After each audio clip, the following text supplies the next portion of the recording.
Bismillahirrahmanirrahim.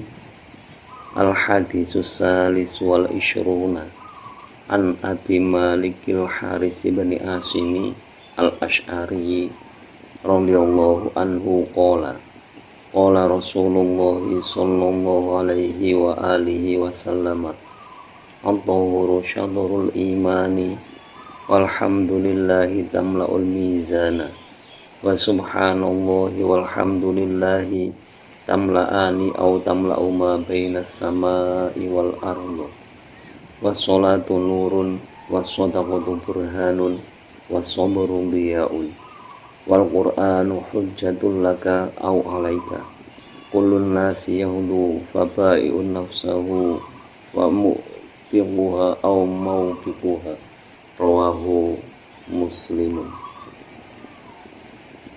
Al-hadisus salisu utawi iki ku hadis kang kaping 3 wal isyruna lan 20. An Abi Malikin kacerita saking Abi Malik Al-Haris bin Asimi rupane Al-Haris putra lanang Asim Al-Ash'ari kang bangsa Ash'ari. Rondia muga-muga ngrindani Allah sapa Allah anhu ing Abi Malik. Qala matuh sapa Abi Malik. Qala dawuh sapa Rasulullah sallallahu alaihi wasallam. Rasulullah sallallahu alaihi wasallam. Sallamu kibareng rahmat ta'zim. Allahu sapa Allah alaihi ing atase Rasulullah wa alihi lan ing atase keluargane Rasulullah wasallama lan rahmat keselamatan. Rupane dawuh at-tahuru syadrul imani ila akhiri. At-tahuru utawi sesuci, syadrul imani iku bagiane iman. Walhamdulillahi utawi alhamdulillah tamlaul mizana iku ngebeki apa alhamdulillah al mizana ing timbangan. Wa subhanallahi lan utawi subhanallah walhamdulillahi lan alhamdulillah ta'amla'ani iku ngebeki karone subhanallah lan alhamdulillah ma ing barang baina sama ikang tetep ing dalem antaran langit wal ardo lan bumi. Wassalatu utawi salat nurun iku cahaya. Wassadaqatu utawi sedekah burhanun iku pepadang. Wassabru utawi sabar diyaun iku pepadang. Wal Qur'anu utai Al-Qur'an hujjatun iku hujjah laka kedue sira au alaika utawa ing atase sira. Kulun nasi utai saben-saben menungso yaundu iku dadi sapa nas. Fabaiun iku wong kang dodolan nafsahu ing awak dhewe nas. Famuktiku mongko bebasake sapa nase ing nafsahu au mau bika utawa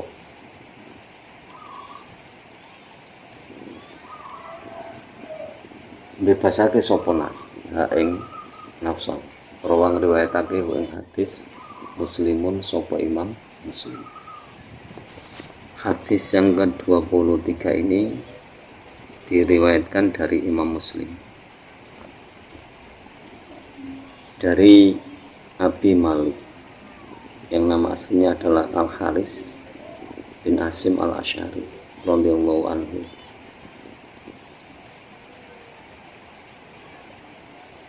Abi Malik berkata bahwa Rasulullah sallallahu alaihi wasallam bersabda, yaitu at-tahuru syatrul iman.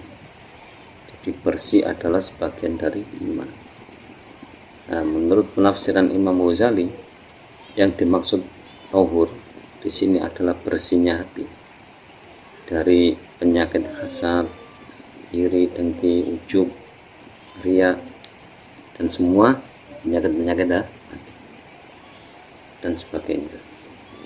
Jadi bersihnya hati dari penyakit hati itu sebagian dari iman. Sehingga bisa dikatakan bahwa kesempurnaan iman itu apabila hatinya bersih dari segala penyakit.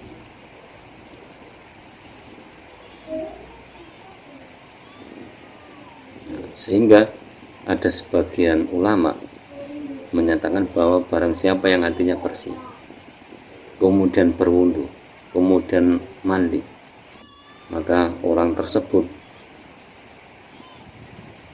lalu sholat, berarti orang tersebut sudah membawa dua kesucian, yaitu suci hatinya, suci jasad. Disuci hatinya itu dari penyakit hati, kemudian untuk membersihkan hadas kecil ya dengan wudu, hadas besar dengan mandi, membersihkan najis itu suci.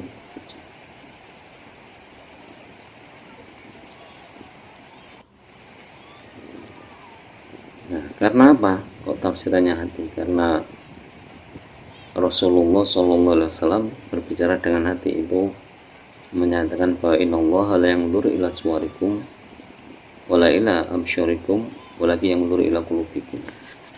Jadi Allah itu tidak melihat bentuk rupamu, tidak melihat wajahmu, tapi Allah melihat hatimu. Makanya sangat penting agar hati kita bersih dari segala penyakit. Lalu ada walhamdulillah tamlaul mizan. Jadi alhamdulillah itu memenuhi timbangan.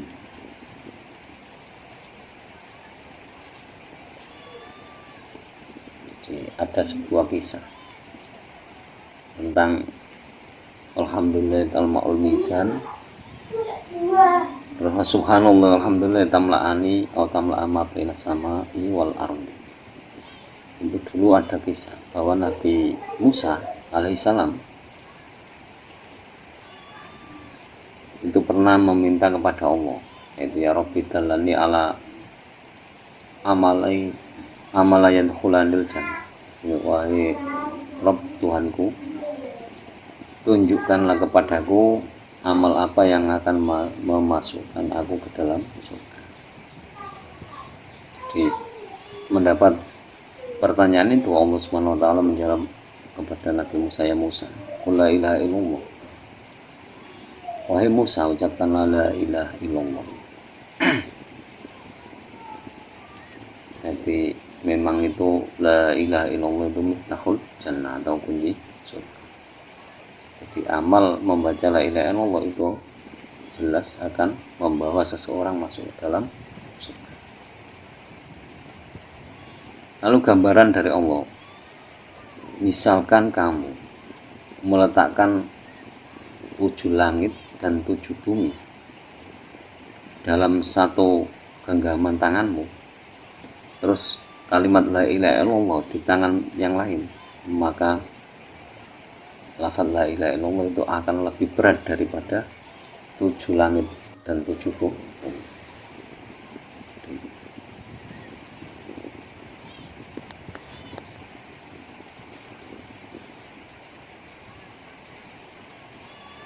Jadi alhamdulillah itu tamla'un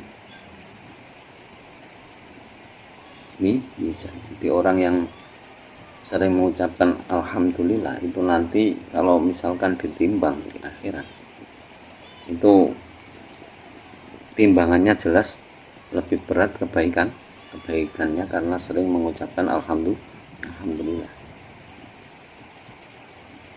Begitu juga dengan ucapan subhanallah dan walhamdulillah. Biasanya kalau subhanallah alhamdulillah 3 itu tamla'ani atau tamla'a ma bainas samawati wal ardh.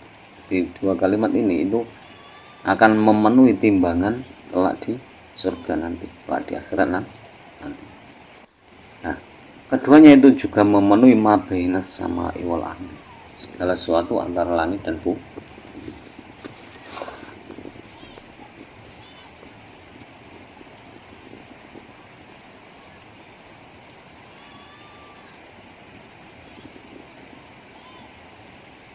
Jadi timbangan itu nanti tidak ada yang bisa membandingi subhanallah walhamdulillah.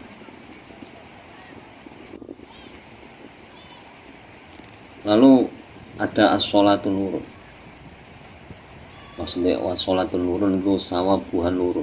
Jadi pahala dari sholat itu akan berbentuk seperti cahaya. Jadi orang yang banyak sholatnya ya cahayanya ya semakin besar. Jadi orang yang banyak sholatnya itu kalau boleh diibaratkan itu misalkan kan lampu saja. Lampu itu kalau jarang sholat itu anggap saja 5 watt. Kedip. Tapi kalau sholatnya sering itu ya wadang seperti lampu suplai istilahnya suplai.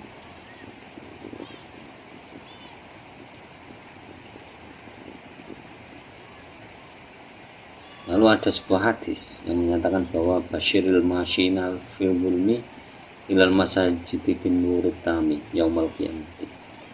Jadi berikanlah kabar gembira kepada orang-orang yang dalam kegelapan agar ke masjid dengan cahaya yang sempurna kelak di hari kiamat. Jadi sholat itu nanti akan berbentuk cahaya yang menerangi kita kelak di yaumil qiyamah. Lalu wasodaqah itu burhanun.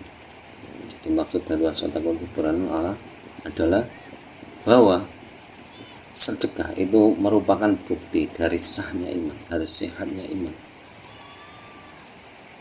Kenapa? Karena li'anna dalilun ala sidqi imanihi. Jadi kata sodaqah itu berasal dari kata sidqun. Jadi sidqu imanihi, dan kebenaran iman seseorang itu diuji dengan dia senang bersedekah atau tidak. Karena apa? Karena kebanyakan orang munafik itu kalau sholat ya sholat, tapi kalau sedekah jelas mundur alon dia tidak mau bersedekah.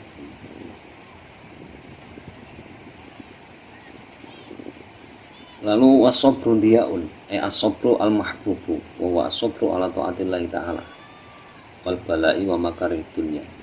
Jadi maksudnya sabar itu juga menjadi cahaya, menjadi pepadang.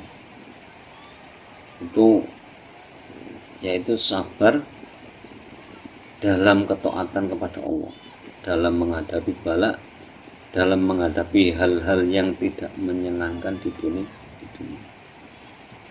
Ini sabar dalam menghadapi hal-hal yang tidak menyenangkan di dunia ini kadang jarang setiap orang mau. Yang penting enak.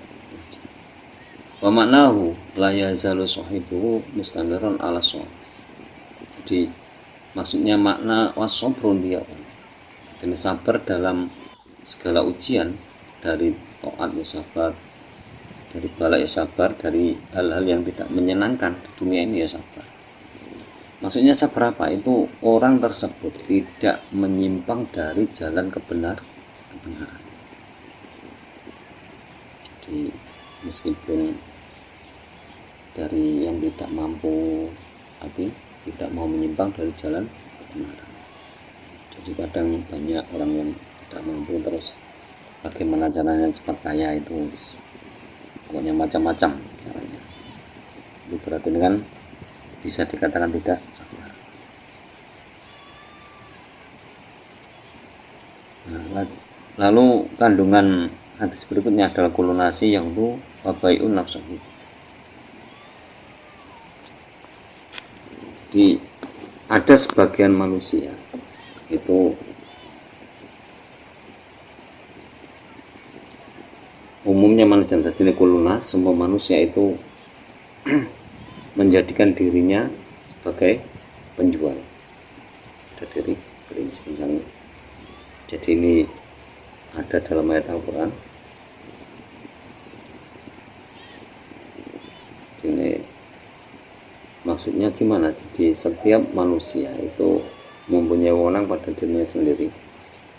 Ada yang mereka menggadaikan dirinya atau menjual dirinya kepada Allah dengan ketaatan.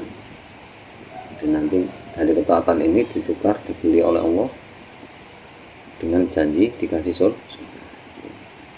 Jadi ada yang bagian seperti itu. Kayak tekuha, maka orang tersebut merdeka minal azabi, dari siksa. Jadi orang-orang yang dirinya dijual kepada Allah atau digadaikan kepada Allah untuk taat kepada Allah, maka orang tersebut akan dibebaskan dari siksa. Tapi sebaliknya, kalau ada orang-orang yang dirinya dijual kepada setan atau digadaikan kepada setan dan hawa, lalu mengikuti setan dan hawa tersebut, maka orang tersebut bisa disebut fayuhlikuha, ayyuhlikuha, maka orang itu akan binasa.